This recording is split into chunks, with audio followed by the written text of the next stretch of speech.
فرماتے ہیں زمین و زمان تمہارے لیے، مکین و مکان تمہارے لیے، چنین و چنا تمہارے لیے، بنے دو جہاں تمہارے لیے، دہن میں زبان تمہارے لیے، بدن میں ہے جان تمہارے لیے، ہم آئے یہاں تمہارے لیے، اٹھے بھی وہاں تمہارے لیے، کلیم و نجی، مسیح و صفی، خلیل و رضی، رسول و نبی، عتیق و وسیع، غنی و علی، ثنا کی زبان تمہارے لیے، تمہاری چمک، تمہاری دمک، تمہاری جھلک، تمہاری بہک، زمین و فلک، سماک و سمک میں سکہ نشان تمہارے لیے، یہ شمس و قمر، یہ شام و سحر، یہ برگ و شجر، یہ باغ و ثمر، یہ تیغ و سپر، یہ تاج و قمر، یہ حکم رواں تمہارے لیے، یہ فیض دیے، وہ جود کیے، یہ نام لیے، زمانہ جیے، جہانے لیے، تمہارے دیے، یہ اکرمیاں تمہارے لیے۔ آخر میں لکھتے ہیں آقا یا رسول اللہ کرم وہ کیجئے گا کہ صبا وہ چلے، کہ باغ پھلے، کہ پھول کھلے، کہ دن ہو بھلے، لوا کے تلے، ثنا میں کھلے، رضا کی زبان تمہارے۔ حضور نبی رحمت شفیع امت صلی اللہ تعالی علیہ وآلہ وسلم نے ارشاد فرمایا قیامت کے روز اللہ کریم کے عرش کے علاوہ کوئی سایہ نہ ہوگا۔ ہم تھوڑی دیر بھی آج کل دھوپ میں کھڑے نہیں رہ سکتے، تھوڑی دیر میں ہی پسینہ ہو جاتے ہیں، پیاس سے نڈھال ہو جاتے ہیں۔ سمجھنے کی کوشش کیجئے کہ قیامت کی گرمی کیسی ہوگی، اور اس دن صرف اللہ کے عرش کا سایہ ہوگا، کوئی اور سایہ نہ ہوگا۔ اس دن جس کو سایہ ملے گا وہ کتنا خوش نصیب ہوگا۔ ذرا تھوڑی دیر کے لیے سمجھیے کہ آج مجھے اور آپ کو کراچی میں جو گرمی پڑ رہی ہے اس میں دھوپ میں میدان میں بغیر کسی سائے کے کھڑا کر دیا جائے، کتنی دیر کھڑے رہ سکیں گے؟ 5 10 15 منٹ میں اپنا بھاؤ پتہ چل جاتا ہے انسان کو۔ قیامت کے دن 10 15 منٹ نہیں، قیامت کا دن 50,000 سال کا دن ہوگا۔ آج 40 42 ڈگری ٹیمپریچر بتایا جاتا ہے جس میں ہماری بس ہو جاتی ہے، اس دن سورج 1.25 میل پر ہوگا۔ آج پیروں میں چپل ہوتے ہیں، قیامت کے دن بندے برہنہ پا ہوں گے، ننگے پیر ہوں گے۔ کتنی گرمی ہوگی اس دن، کتنا خوش نصیب ہوگا وہ شخص جس کو اللہ کے عرش کا سایہ نصیب ہو جائے گا۔ نبی پاک فرماتے ہیں 3 شخص اللہ پاک کے عرش کے سائے تلے ہوں گے، 3 قسم کے لوگ۔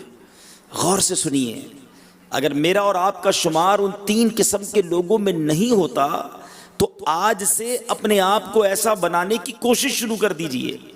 نمبر 1، میرے آقا فرماتے ہیں جو شخص میرے امتی کی پریشانی دور کرے۔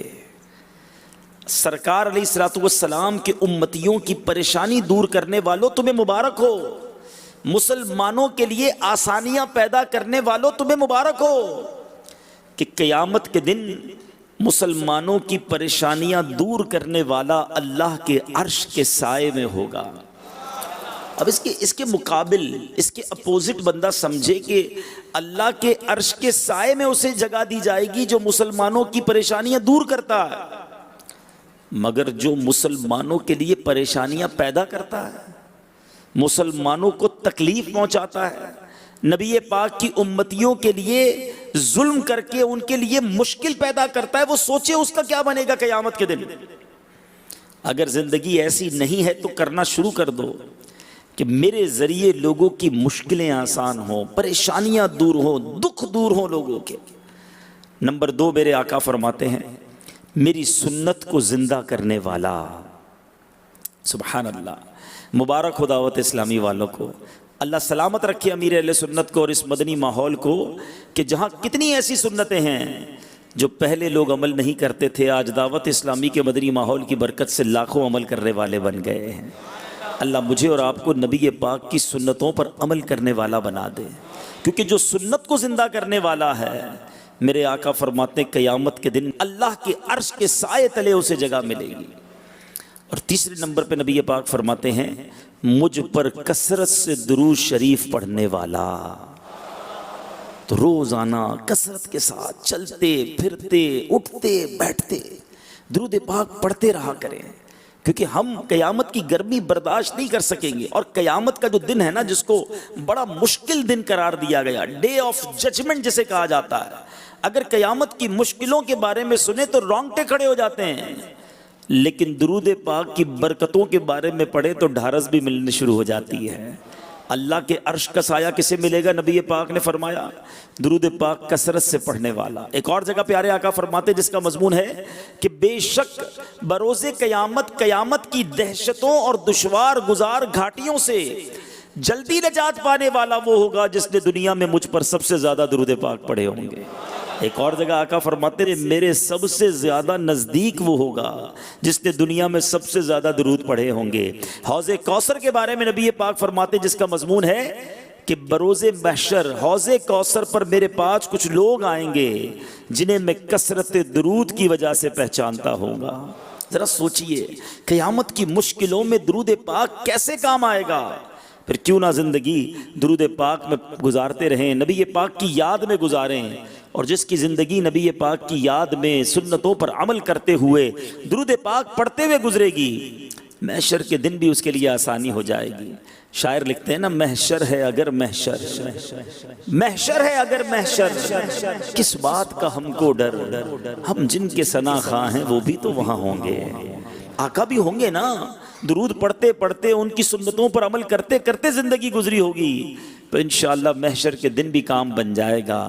اللہ مجھے اور آپ کو قیامت کے دن اپنے عرش کا سایہ نصیب فرمائے، ان خوش نصیبوں میں ہمیں شامل کر لے جن کو محشر کی پیاس میں نبی پاک کے ہاتھوں جام کوثر عطا ہوں، ان خوش نصیبوں میں شامل کر لے کہ جو نبی پاک کی رب سلم کی صدائیں کی برکت سے پل صراط سے تیزی سے گزر جائیں۔ سبحان اللہ، سیدی اعلیٰ حضرت اسی صدا کو یاد کرتے ہوئے کیا خوبصورت بات لکھتے ہیں، فرماتے محشر کے دن لوگ واقعی بڑے ڈرے ہوئے ہوں گے، اور خاص طور پہ پل صراط پر تو چیخو پکار مچی ہوئی ہوگی، لوگ لرز رہے ہوں گے، کانپ رہے ہوں گے، مگر اے رضا ہم تو جھومتے ہوئے، ہم تو وجد کرتے ہوئے اور اپنے پیروں کو جماتے ہوئے گزریں گے۔ سبحان اللہ، سیدی اعلیٰ حضرت لکھتے ہیں پائے کوباں پل سے گزریں گے تیری آواز پر۔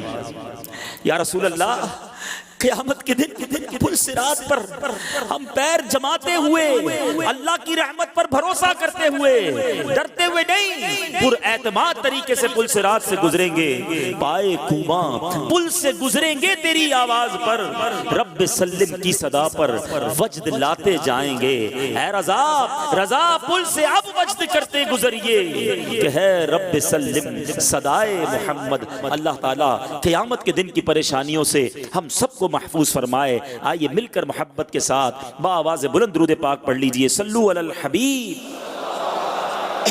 صلی اللہ تعالی علی محمد صلی اللہ علیہ وسلم۔ 10 شوال المکرم اور 14 جون، یہ دونوں تاریخیں جب ایک دن میں ملی تھیں تب ایک عظیم واقعہ پیش آیا تھا۔ ایک ایسی ہستی کی ولادت ہوئی جس نے اپنے بعد آنے والی اسلامی تاریخ کو گویا بدل کر رکھ دیا۔ ایک ایسی ہستی جو آج ایک پیرامیٹر کا، آج ایک پیمانے کا درجہ رکھتی ہے۔ علماء فرماتے ہیں کہ وہ ایک ایسی ہستی ہے کہ جس کا نام اگر مسلمانوں کے سامنے لیا جائے اور چہرے پر مسکراہٹ آ جائے، چہرے پر تازگی آ جائے، انسان خوش ہو جائے، تو سمجھ جاؤ دل میں عشق رسول کی شمع بڑی زبردست طریقے سے جل رہی ہے۔ اور جن کا نام کسی کے سامنے لیا جائے اور وہ پریشان ہونا شروع ہو جائے، وہ گھبرانا شروع ہو جائے، وہ ٹینشن میں آ جائے، تو سمجھ لو دیر از سم تھنگ رانگ، کچھ نہ کچھ تو دال میں کالا ہے۔ وہ ہستی کون سی ہے آج ان کی بات کرنی ہے، مگر ایک عظیم واقعہ ان کے بارے میں ملتا ہے کہ ایک بار وہ بزرگ فرماتے ہیں اپنے رفقا کے ساتھ، علامہ الحاج شاہ محمد ہدایت رسول اور دیگر علماء کرام ان کی بارگاہ میں حاضر تھے، اور دنیا میں مختلف مشینیں ایجاد ہوئی ہیں نا، آج تو بہت زیادہ ہو گئی، یہ 150 سال پرانی بات ہے، تو اس زمانے میں بھی بڑی نئی نئی مشینیں آئی تھیں، تو نئی نئی مشینریز کی ایجاد کے بارے میں بات ہو رہی تھی ان بزرگ ہستی کے سامنے۔ تو وہ کہتے ہیں کہ مجھے بارگاہ رسول سے ایک ایسی مشین عطا ہوئی ہے کہ جس میں کسی بھی علم کا سوال کسی بھی زبان میں ڈال دیجئے، چند منٹوں کے بعد صحیح جواب حاصل کر لیجئے، in any language any knowledge, کسی بھی علم کے بارے میں کسی بھی زبان میں سوال ڈالیے اس مشین میں، اور تھوڑی دیر کے بعد صحیح جواب اس مشین سے حاصل کر لیجئے۔ تو اب مولانا ہدایت رسول صاحب جو تھے وہ کہتے ہیں حضور مجھے تو وہ مشین دکھا دیں، تو انہوں نے کہا کہ پھر کسی موقع پہ دیکھ لیجئے گا. وہ انہوں نے پیر پکڑ لی, کہ نہیں حضور میں نے وہ مشین دیکھنی ہے, ایسی کیسی مشین ہے کہ جس میں سوال ڈالو اور جواب مل جائے. دنیا کے کسی بھی علم کا کسی بھی زبان میں سوال 150 سال پرانی بات ہے. آج کل تو بہت سارے لوگ کمپیوٹر پر گوگل سرچ کر کے فتوے لے رہے ہوتے ہیں. یہ نارمل گوگل سرچنگ کی بات نہیں ہو رہی, صحیح علم دین والا جواب قرآن و حدیث کی روشنی میں جواب ملنا ہے اور پراپر ملنا ہے. ہر زبان کا جواب اسی زبان میں ملنا ہے. وہ بزرگ کہتے ہیں پھر کبھی دیکھ لیجئے گا. مولانا ہدایت رسول صاحب نے قدم پکڑ لیے, کہا حضور میں نے آج ہی دیکھنی ہے وہ مشین. مجھے وہ مشین دیکھنی ہے جو اللہ کے حبیب علیہ الصلوۃ والسلام کی طرف سے عطائے رسول آپ کو ہوئی ہے. اور بزرگ نے کیا کیا آپ سنیں گے تو جھوم جائیں گے. اپنے مبارک کرتے کے بٹن کھولے اور اپنا سینہ دکھایا اور کہتے ہیں اللہ کی عطا سے, اللہ کے حبیب کی عطا سے اس سینے میں وہ علم کا دریا موجود ہے. آپ کوئی بھی سوال کسی بھی زبان میں پوچھئے, الحمدللہ اس کا جواب تھوڑی دیر میں حاصل کر لیجئے. مولانا ہدایت رسول صاحب نے اس سینے کو چومنا شروع کر دیا اور کیا جملے فرمائے. کہتے ہیں صدقت یا وارث العلوم رسول اللہ و یا نائب رسول اللہ, اے رسول کریم کے علوم کے وارث اور ان کے نائب, آپ نے سچ کہا. میرے میٹھے اسلامی بھائیوں, امید ہے بہت سارے عاشقان رسول تو پہنچ گئے ہوں گے کہ آج کس ہستی کی بات ہونی ہے. آج اس کی بات ہونی ہے جس کو دنیا مجدد دین و ملت, پروانہ شمع رسالت, میرے آقا نعمت الامام الحافظ القاری المفتی علامہ مولانا شاہ احمد رضا خان علیہ رحمت الرحمن سیدی اعلیٰ حضرت کے نام سے جانتی ہے. اور کیا پیاری بات شعراء ان کی شان میں لکھتے ہیں, علم کا چشمہ ہوا ہے موج زن تحریر میں. امیر اہل سنت لکھتے ہیں, عاشق اعلیٰ حضرت کیا لکھتے ہیں, علم کا چشمہ ہوا ہے موج زن تحریر میں, جب قلم تو نے اٹھایا اے امام احمد رضا, تو نے باطل کو مٹا کر دین کو بخشی جلا, سنتوں کو پھر جلایا اے امام احمد رضا, اے امام اہل سنت نائب شاہ کیجئے ہم پر بھی سایہ اے امام احمد رضا. سیدی اعلیٰ حضرت کی بات ہم کیسے کریں؟ آج علماء حیران ہیں, علماء کی عقلیں حیران ہیں. دیکھیں آج کے دور میں ایک بہت بڑی ڈگری کہی جاتی ہے کہ بندہ کسی علم پر پی ایچ ڈی کرتا ہے, ٹھیک ہے نا. سائنس پر پی ایچ ڈی لوگ کرتے ہیں, میتھمیٹکس پر پی ایچ ڈی کرتے ہیں, پھر سائنس کی بہت ساری برانچز ہیں, نالجز ہیں, بایولوجی پر, فزکس پر, کیمسٹری پر, مختلف چیزوں پر لوگ پی ایچ ڈی کرتے ہیں. پھر کسی ملک کی تاریخ پر پی ایچ ڈی کرتے ہیں. مگر سیدی اعلیٰ حضرت وہ علم کا سمندر ہیں کہ جن کی ذات پر لوگ پی ایچ ڈی کر رہے ہیں. صرف اعلیٰ حضرت کی کمپلیٹ ذات پر نہیں, اعلیٰ حضرت کے فتاوا پر الگ پی ایچ ڈی ہو رہی ہے, اعلیٰ حضرت کی شاعری پر الگ پی ایچ ڈی ہو رہی ہے, اعلیٰ حضرت کی ذات کے بہت سارے موضوعات ایسے ہیں جس پر لوگ پی ایچ ڈی کر رہے ہیں. اعلیٰ حضرت کی ذات میں آج بھی لوگ تحقیق کرتے ہیں تو نئے نئے موتی نکال کر لاتے ہیں کہ سبحان اللہ, سیدی اعلیٰ حضرت کو کتنے علوم حاصل تھے. آج سے کچھ سالوں پہلے ہم سنتے تھے کہ اعلیٰ حضرت 55 علوم میں ماہر تھے. ذرا سمجھیے گا بات کو, آپ نے کسی ڈاکٹر کو انجینئر نہیں دیکھا ہوگا.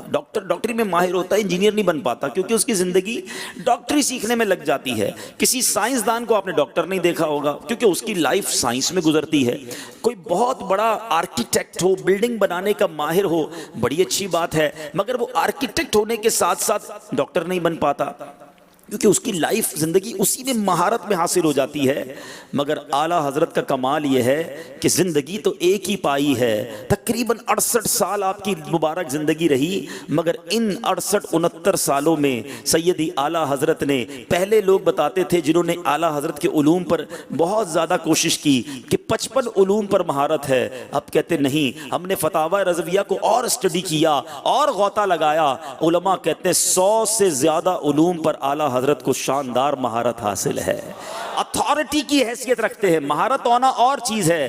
اعلیٰ حضرت اس علم کے, آپ یوں کہیے کہ زمانے کے اس علم کے استاد کہلاتے ہیں کہ آپ اس علم پر قلم اٹھائیں تو بڑے بڑے اس علم کے ماہر حیران رہ جاتے ہیں. یعنی یہ کیسے ممکن ہے کہ ایک ہی زندگی میں انسان 100 سے زیادہ علوم پر مہارت حاصل کرے. بلکہ اب تو ایک اور شاندار قول ہم نے علماء کا سنا کہ بات یہ ہے, ہم جانتے ہیں کہ اعلیٰ حضرت کو 100 علوم آتے تھے, لیکن ان کے پاس کتنے علوم تھے یہ وہ جانتے ہیں اور اللہ جانتا ہے, کیونکہ آپ سے سوالات 100 کے قریب علوم میں ہوئے. جس علم کے بارے میں سوال ہوا سیدی اعلیٰ حضرت نے اس علم پر جواب عطا فرما دیا. آپ سے جس زبان میں سوال ہوا آپ نے اس زبان میں جواب عطا فرمایا. اب ہم نے 100 سوال کیے, دنیا بھر کے مسلمانوں نے 100 علوم کے بارے میں پوچھا, آپ نے 100 کے قریب علوم کے جواب دیے. کیا معلوم کتنے علوم تھے, جتنا پوچھتے جاتے تھے آپ اتنا بتاتے جاتے تھے. علم کا دریا ہوا ہے موج زن تحریر میں, جب قلم تو نے اٹھایا. اے امام احمد رضا, اللہ نے حافظہ کیسا دیا تھا, صلاحیت کیسی دی تھی. حضور محدث اعظم کچوچوی رحمت اللہ تعالی علیہ فرماتے ہیں کہ یہ روزانہ کا معاملہ تھا کہ جواب مکمل کرنے کے لیے, فتویٰ لکھنے کے لیے مفتیان کرام کو جزیات فقہ کی تلاش ہوتی ہے. یعنی فقہ کا وہ جزیہ چاہیے ہوتا ہے جس کے تحت فتویٰ لکھا جائے. آج کل تو بڑا آسان ہے, انٹرنیٹ اور کمپیوٹر اور سافٹ ویئرز کا دور ہے, بندہ بڑی آسانی سے سرچ کر لیتا ہے. ایک لفظ لکھے کتاب میں کس صفحے پر موجود ہے, بڑا آسان ہو گیا ہے ڈھونڈنا. اس زمانے میں 100-150 سال پہلے ایسا نہیں تھا.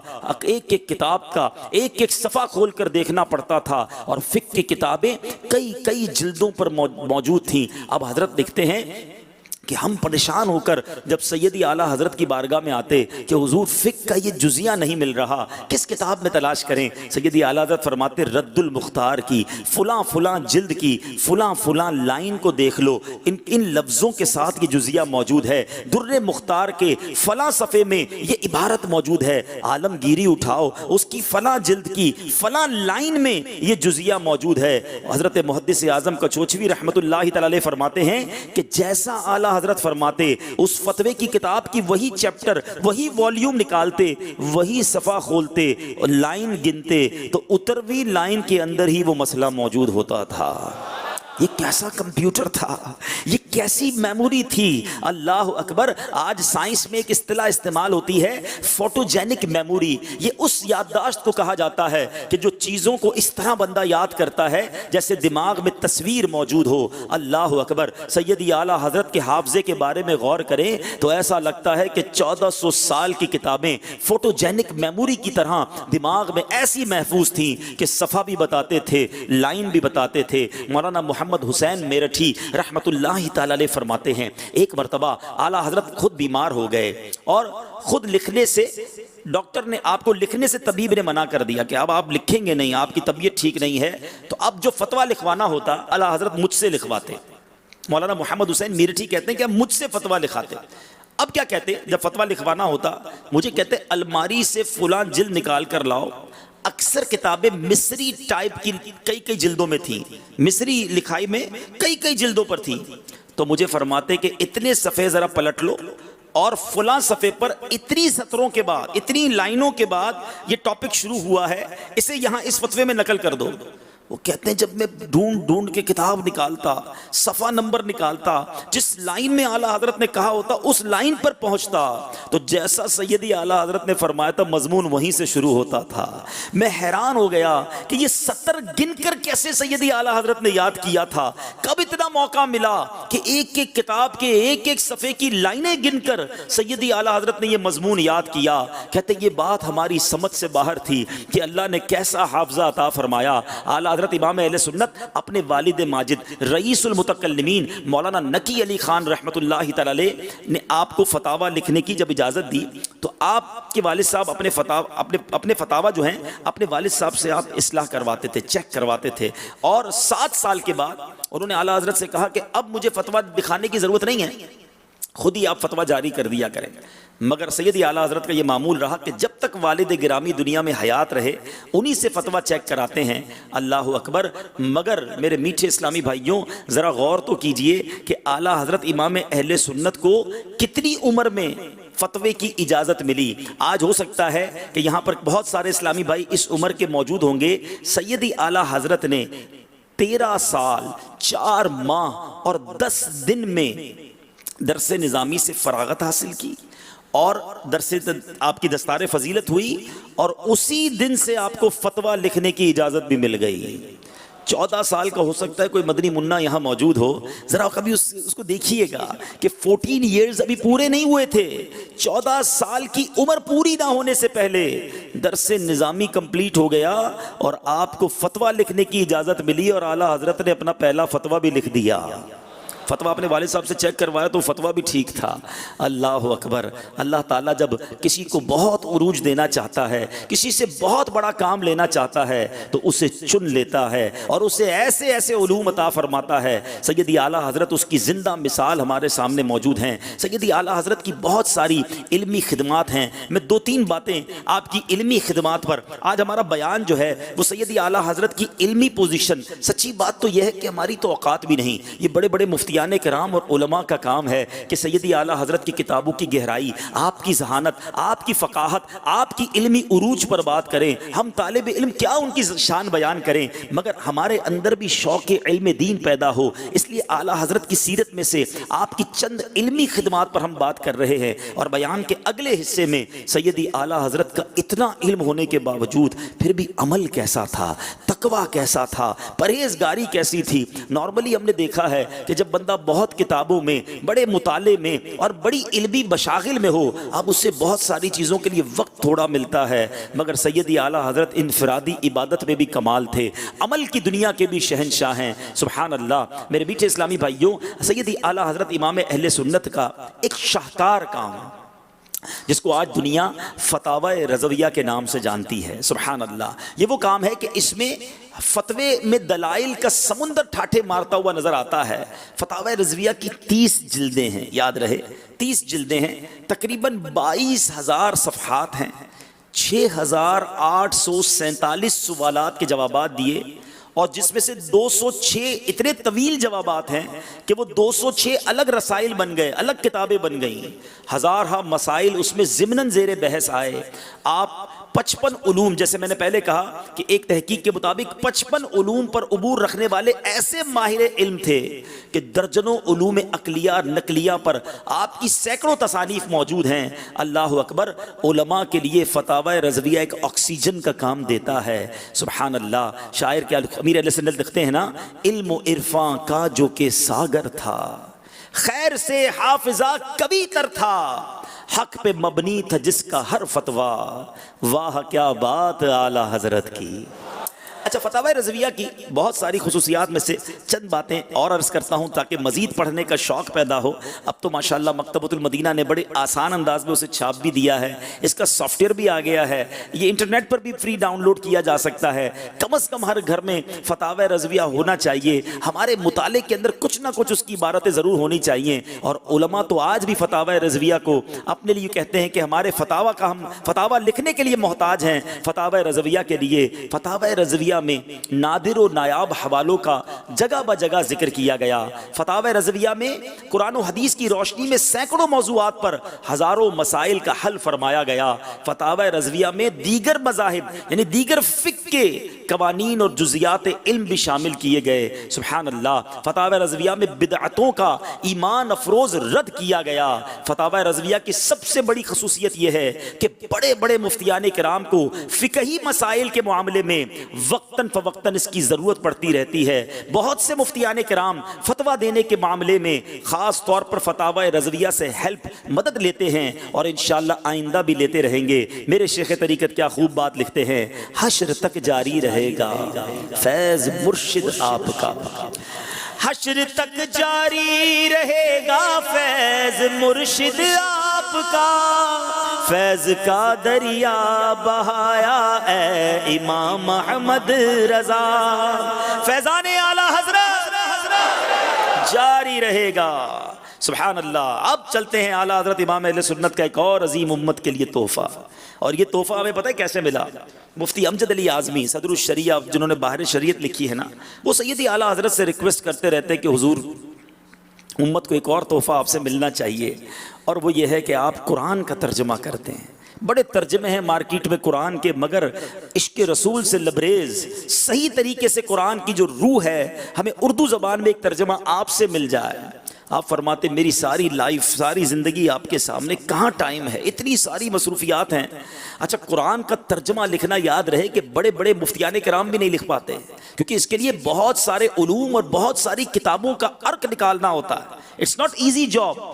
سیدی اعلیٰ حضرت سے مفتی امجد علی اعظمی صاحب ریکویسٹ کرتے رہتے حضور آپ تھوڑا وقت نکالیں، تو آپ نے کہا پھر ایسا کریں کہ جو میں دوپہر کو تھوڑی دیر آرام کرتا ہوں، جو قیلولے کا وقت ہوتا ہے، یا جو میری رات آرام کرنے کا وقت ہے، آپ اسی وقت آ جائیں، تو اس میں ہم کچھ نہ کچھ انشاءاللہ ترجمہ کرنا شروع کرتے ہیں۔ ذرا غور کیجئے، آرام کرنے کا وقت بندے کا جب ہوتا ہے جب بندہ تھک جاتا ہے۔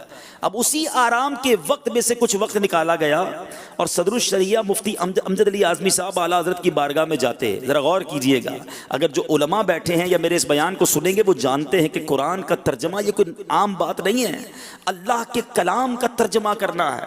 کتنے بڑے بڑے ترجموں اور تفاسیر کو دیکھ کر علماء ترجمہ کرتے ہیں، بڑی بڑی لائبریریاں ہونی چاہیے، بڑی بڑی کتابیں پڑھنی پڑتی ہیں، جب جا کر ایک آیت کا صحیح ترجمہ کرنے کی کوئی ہمت کر سکتا ہے۔ مگر مفتی امجد علی اعظمی صاحب کہتے ہیں میں اعلیٰ حضرت کے پاس جاتا، مفتی امجد علی اعظمی صاحب بھی حافظ قرآن تھے، اعلیٰ حضرت بھی حافظ قرآن تھے، وہ کہتے میں آیتوں کی تلاوت کرتا حفظ کے طور پر، یعنی بغیر کسی کتاب کی موجودگی میں زبانی میں قرآن پاک کی تلاوت کرتا، اعلیٰ حضرت مجھے اس کا ترجمہ لکھوانا شروع کر دیتے، بغیر کسی لائبریری کے، بغیر کسی کتاب کی موجودگی میں۔ مفتی امجد علی اعظمی صاحب کہتے ہیں میں قرآن کی تلاوت کرتا، اعلیٰ حضرت ان چند آیتوں کا مجھے ترجمہ لکھاتے، کہتے رات گھر جاتا، اب ترجمہ سامنے رکھتا، تفسیر جلالین کھولتا، بڑی بڑی قرآن کی تفسیروں کو دیکھتا اور سیدی اعلیٰ حضرت کے ترجمے کو دیکھتا، مجھے ایسا لگتا کہ ساری تفسیریں اعلیٰ حضرت کے ذہن میں موجود تھیں، اور ان تمام تفسیروں کا اردو زبان میں عطر نکال کر سیدی اعلیٰ حضرت نے کنز الایمان میں عطا فرما دیا ہے۔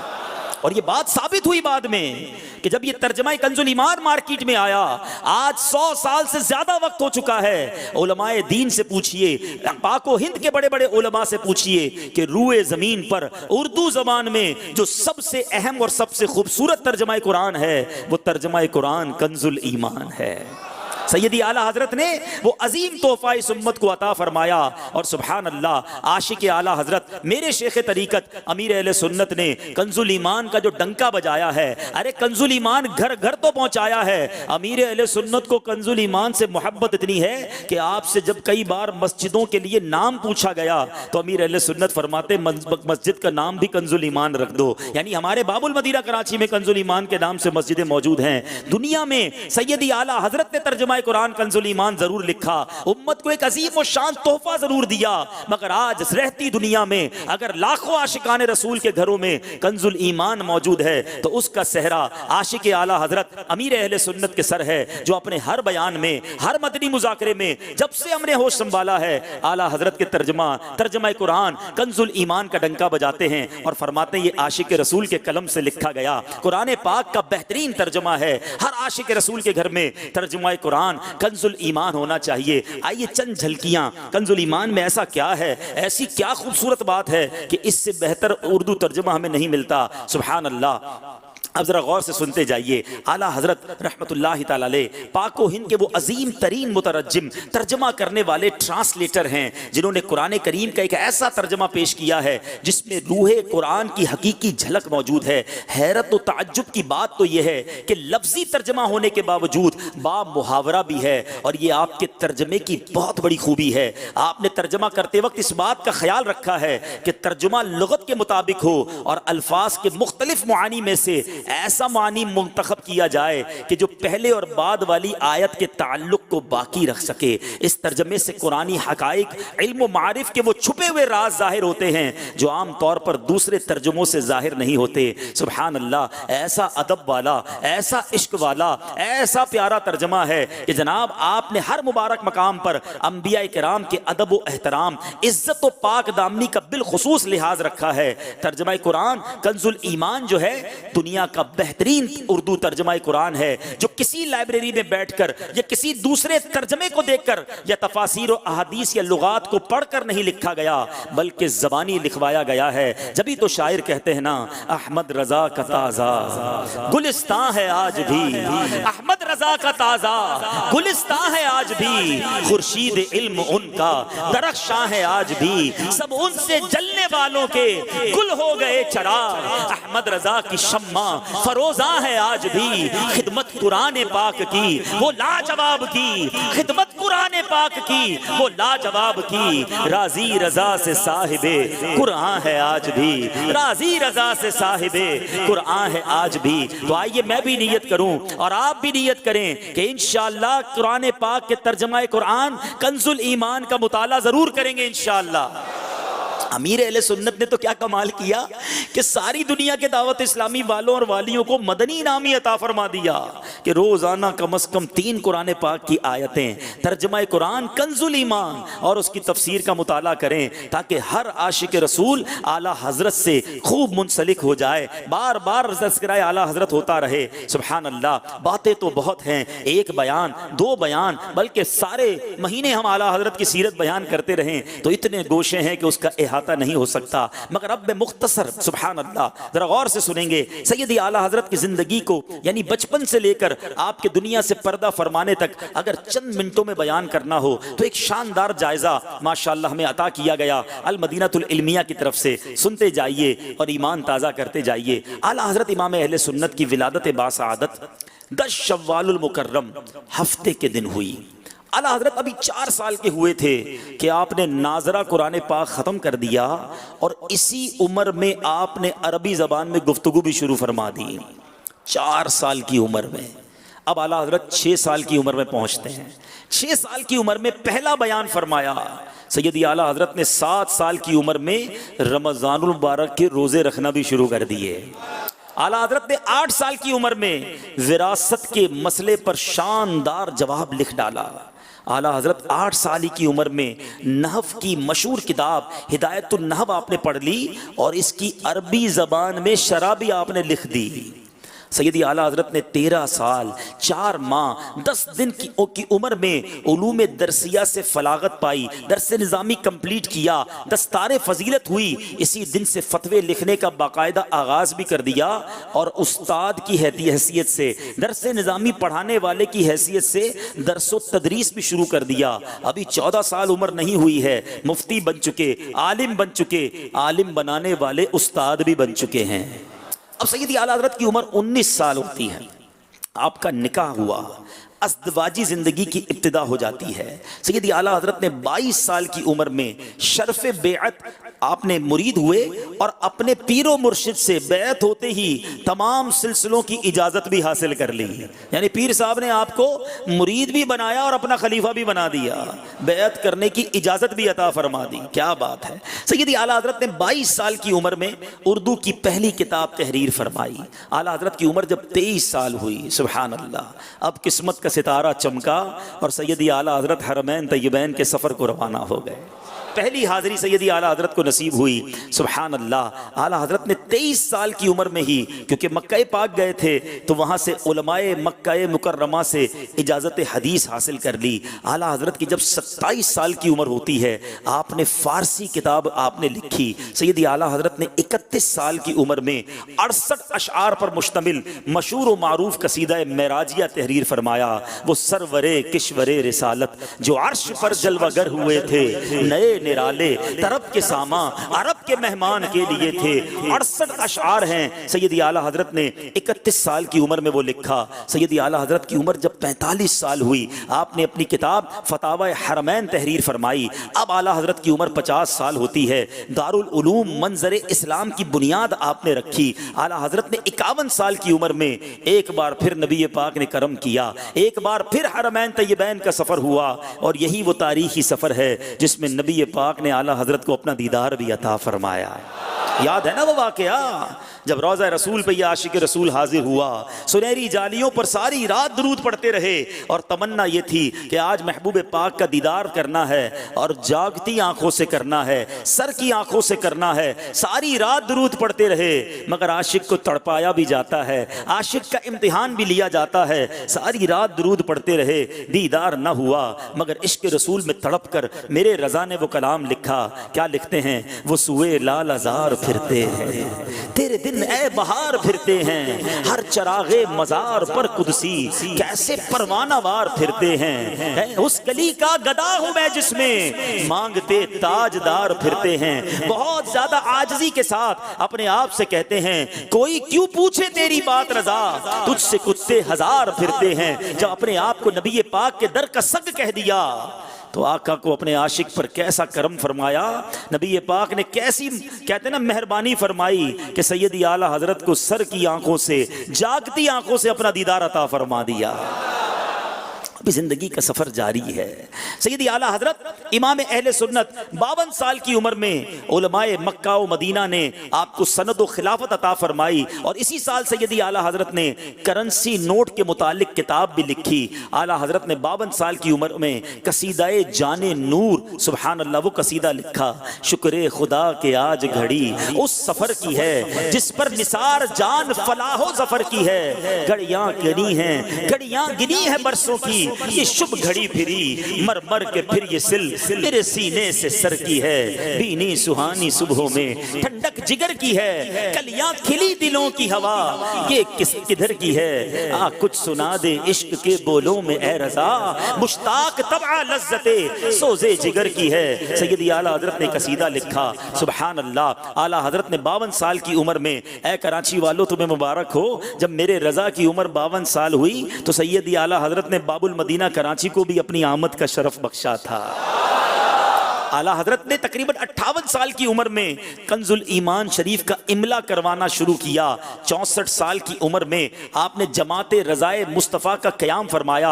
اعلیٰ حضرت نے 66 ایئرز کی عمر میں زمین کی حرکت اور فلسفیوں کے غلط نظریات کے رد میں تحقیقی رسالہ تحریر فرمایا. جب 67 سال کی عمر ہوئی, 67 سال کی عمر میں 2 قومی نظریے پر جامع کلام فرمایا. سیدی اعلیٰ حضرت نے 68 سال کی عمر میں آخری وصیتیں لکھوائیں اور پھر علم و فن کا یہ عظیم آفتاب 25 صفر المظفر 1340 سنہ ہجری 28 اکتوبر 1921 سنہ عیسوی کو جمعۃ المبارک, سبحان اللہ, جمعہ کا دن تھا, ٹھیک اذان جمعہ کا وقت تھا.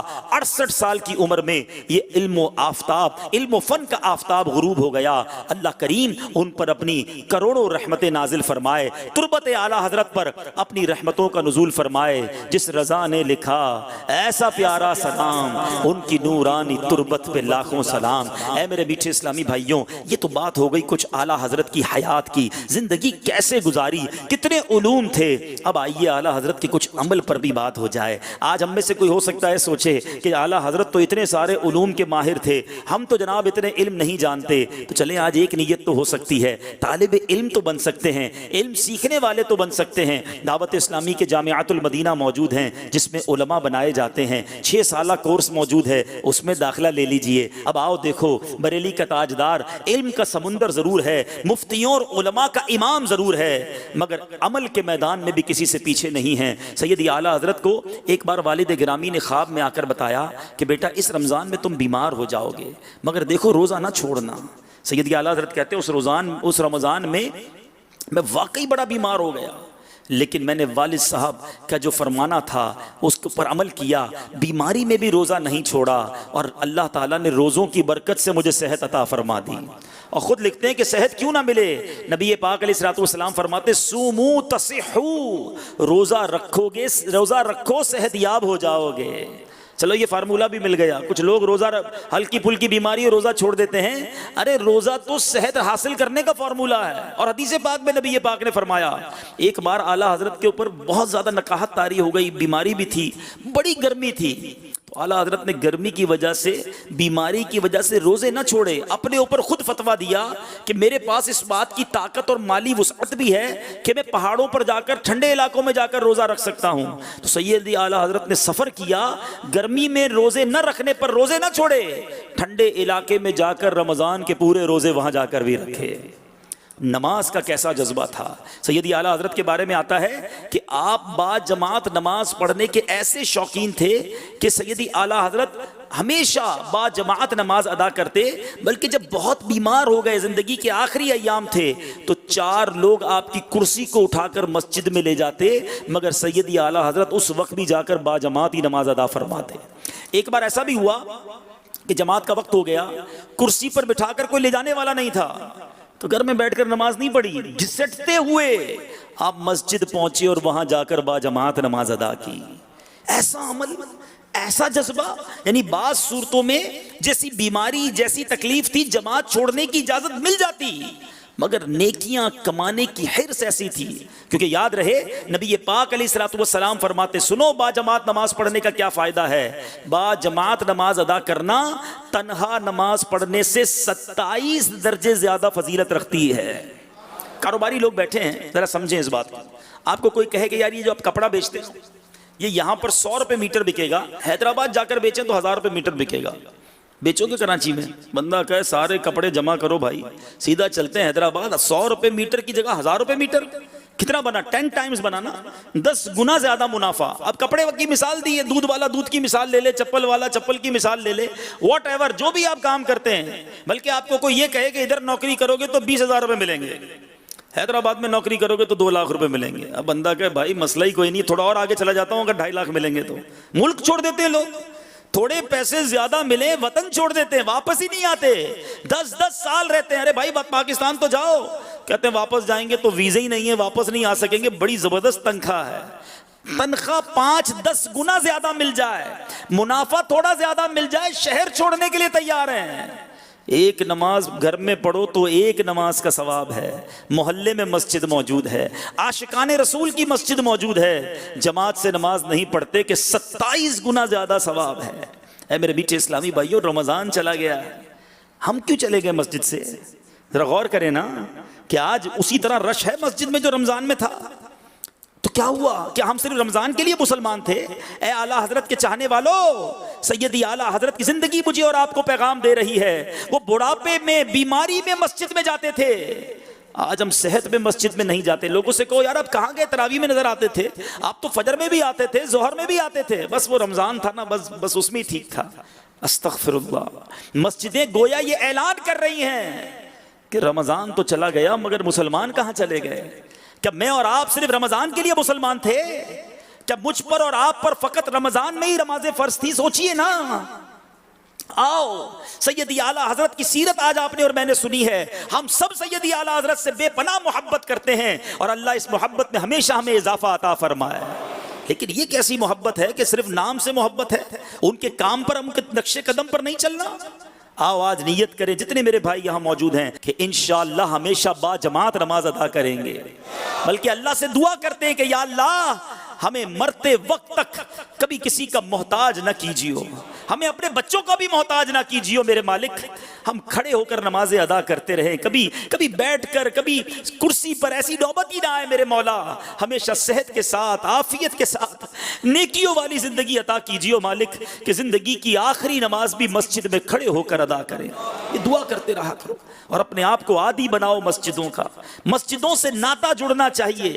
آج مسجد میں جاتے لوگ بے قرار سے نظر آتے ہیں، سوچو نا مسجد میں جا کر بے قراری کیسی؟ اللہ کا گھر ہے، اور اللہ کا بندہ جب اللہ کے گھر پہنچ جائے تو سکون ہونا چاہیے۔ اللہ مجھے اور آپ کو مسجدوں میں قرار عطا فرمائے۔ اعلیٰ حضرت کی تصانیف پر بات ہوئی ہے، اعلیٰ حضرت کے اعمال پر بات ہوئی ہے، آپ کی زندگی کے گوشوں پر بات ہوئی ہے۔ سچی بات یہ ہے کہ اعلیٰ حضرت کے کسی بھی موضوع پر بات کر لیں، اگر عشق رسول پر بات نہ کریں تو بات ہی پوری نہیں ہوتی ہے۔ اس عاشق رسول نے جہاں بہت ساری کتابیں لکھی، جہاں بہت سارے علوم پھیلائے، ایک ایسی شمع بھی روشن کی ہے کہ 100-150 سال گزر گئے ہیں، آج بھی اعلیٰ حضرت کے کلام پڑھیں تو دل جھومنے لگ جاتا ہے، یاد رسول میں آنکھیں بہنے لگ جاتی ہیں۔ یہ کیسا عاشق رسول گیا ہے کہ نبی پاک کی یاد میں تو زندگی گزاری، مگر آج جب ان کی بات کرتے ہیں تو آقا سے محبت بڑھ جاتی ہے۔ وہ شعر اب سمجھ آتا ہے کہ جب تیری یاد میں دنیا سے گیا ہے کوئی، جب تیری یاد میں دنیا سے گیا ہے کوئی، جان لینے کو دلہن بن کے قضا آئی ہے۔ اعلیٰ حضرت نے کیا زندگی گزاری، آج ان کی نعتیں پڑھیں تو ایمان تازہ ہو جاتا ہے۔ کس کس نعت کی بات کی جائے، میں آج بیان تیار کر رہا تھا، ہدایت کے بخشش کا مطالعہ کرنے لگا، سوچنے لگا اس کلام کو پڑھوں، نہیں دوسرے کو پڑھتا ہوں، ارے تیسرا بھی بہت خوبصورت ہے، عقل حیران ہو جاتی ہے، ایک ایک شعر موتی کی مانند ہے۔ کہیں لکھتے ہیں جب نبی پاک کے جود و کرم، آقا کی سخاوت کا ذہن میں اعلیٰ حضرت کے خیال آیا ہوگا تو لکھتے ہیں واہ کیا جود و کرم ہے شہ بطحا تیرا، نہیں سنتا ہی نہیں مانگنے والا تیرا، دھارے چلتے ہیں عطا کے وہ ہے قطرہ تیرا، تارے کھلتے ہیں سخا کے وہ ہے ذرہ تیرا، فیض ہے یا شہ تسلیم نرالا تیرا، آپ پیاسوں کے تجسس میں ہے دریا تیرا، اغنیا پلتے ہیں در سے وہ ہے باڑا تیرا، اسفیا چلتے ہیں سر سے وہ ہے رستہ تیرا، آقا ہم فرش والے تیری شوکت کا علو کیا جانے، خسروا عرش پہ اڑتا ہے پھریرا تیرا، آقا ایک میں کیا میرے عصیاں کی حقیقت کتنی، مجھ سے 100 لاکھ کو کافی ہے اشارہ تیرا، تیرے صدقے مجھے ایک بوند بہت ہے تیری، جس دن اچھوں کو ملے جام چھلکتا تیرا، آسماں خان زمین خان زمانہ مہمان، صاحب خانہ لقب کس کا ہے تیرا تیرا، اور آخر میں التجا کیسی کرتے ہیں آقا تیری سرکار میں لاتا ہے رضا اس کو شفیع، تیری سرکار میں لاتا ہے رضا اس کو شفیع، جو میرا غوث ہے اور لاڈلا بیٹا تیرا۔ کتنی زبانوں پر اعلیٰ حضرت کو مہارت حاصل تھی، ارے نعت بھی لکھتے ہیں کہ آپ کے دوستوں نے عرض کی حضور 4 زبانوں میں نعت لکھ دیجئے، یہ آسان نہیں ہے کہ 4 مختلف زبانیں ہوں اور ایک ہی شعر کے اندر اس کو استعمال کیا جائے، نہ جناب وزن اس کا آگے پیچھے ہو، نہ مطلب اور معنی میں فرق آئے۔ دیکھو اعلیٰ حضرت نے کیسے موتیوں کو پیرویا ہے، لکھتے ہیں لم یاتی نذیرو کفی نظر مثلے تو نہ شد پیدا جانا، جگ راج کو تاج ترے سر سو ہے تجھ کو شہد و سرا جانا، البحر علا والموج طغا من بے کس و طوفاں ہوش ربا، منجدھار میں ہوں بگڑی ہے ہوا بری نیا پار لگا جانا، یا شمس و نظرت الا لیلی چوبہ طیبہ رسی عرض بکنی، توری جوت کی جھل جھل جگ میں رچی میری شب نے نہ دن ہو نہ جانا، لک بدر فی الوجہ الاجمل خط حال آئے ما زلف ابر اجل، تورے چندن چندر پرو کنڈل رحمت کی بھرن برسا جانا، انا فی عطشوں و سخا کا عتم اے گیسوئے پاک اے ابر کرم برسن ہارے رم جھم دو بوند ادھر بھی گرا جانا، بس خامے خام نوائے رضا، نہ یہ طرز میری نہ یہ رنگ میرا، ارشاد احبہ ناطق تھا نہ 4 اس راہ پر آ جانا۔ اللہ اللہ، نبی پاک کی نعمتیں، نبی پاک کے احسانات کو یاد کرتے ہوئے لکھتے ہیں نعمتیں بانٹتا جس سمت وہ ذیشان گیا، ساتھ ہی منشی رحمت کا قلم دان گیا، لے خبر جلد کے غیروں کی طرف دھیان گیا، میرے مولا میرے آقا تیرے قربان گیا۔ سنو سکھاتے ہیں اعلیٰ حضرت، فرماتے ہیں دل ہے وہ دل کیسا چاہیے، سنو دل ہے وہ دل جو تیری یاد سے معمور رہا، سر ہے وہ سر جو تیرے قدموں پہ قربان گیا، انہیں جانا انہیں مانا نہ رکھا غیر سے کام، للہ الحمد میں دنیا سے مسلمان گیا۔ نبی پاک کا دامن تھامنا ہے تو آج تھام لینا، میرے رضا کہتے ہیں آج لے ان کی پناہ، آج مدد مانگ ان سے، پھر نہ مانیں گے قیامت میں اگر مان گیا۔ دیکھو مدینے کا عشق کیسا تھا، میرے رضا کے جان دل سب کچھ مدینے میں تھے، کہتے ہیں جان و دل ہوش و خرد سب تو مدینے پہنچے، تم نہیں چلتے رضا سارا تو سامان گیا۔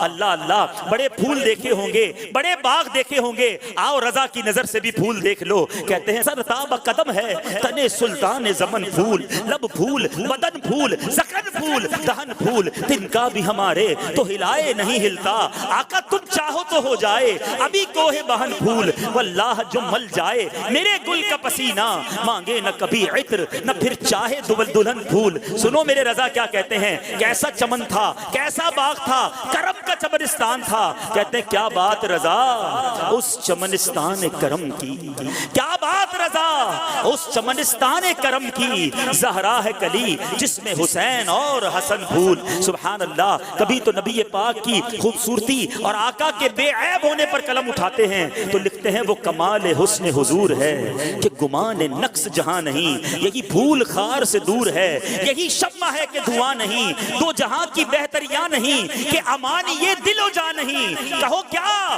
کہ وہ جو یہاں نہیں مگر ایک نہیں کہ وہ ہاں نہیں. فرماتے میں نثار تیرے کلام پر ملی یوں تو کس کو زبان نہیں. وہ سخن ہے جس میں سخن نہ ہو, وہ بیان ہے جس کا بیان نہیں. آقا تیرے آگے یوں ہے دبے لچے فصحاء عرب کے بڑے بڑے, کوئی جانے منہ میں زبان نہیں بلکہ جسم میں جان نہیں. سنو نبی پاک کے در کی اہمیت کیا ہے. اعلیٰ حضرت سکھاتے ہیں خدا خدا کا یہی ہے در, نہیں اور کوئی بفر مکر جو وہاں سے ہو یہیں آ کے ہو, جو یہاں نہیں وہ وہاں نہیں. فرماتے ہیں سبحان اللہ کروں مدح اہل دول رضا, پڑے اس بلا میں میری بلا, میں گدا ہوں اپنے کریم کا, میرا دین پار آئے نہ نہیں. سیدی اعلیٰ حضرت ایک اور جگہ سمجھاتے ہیں. اعلیٰ حضرت کہتے ہیں میں بتاتا ہوں زمین و زمان کس کے لیے بنے, یہ ساری کائنات بنی کس. زمین و زمان تمہارے لیے, مکین و مکان تمہارے لیے, چنین و چنا تمہارے لیے, بنے دو جہاں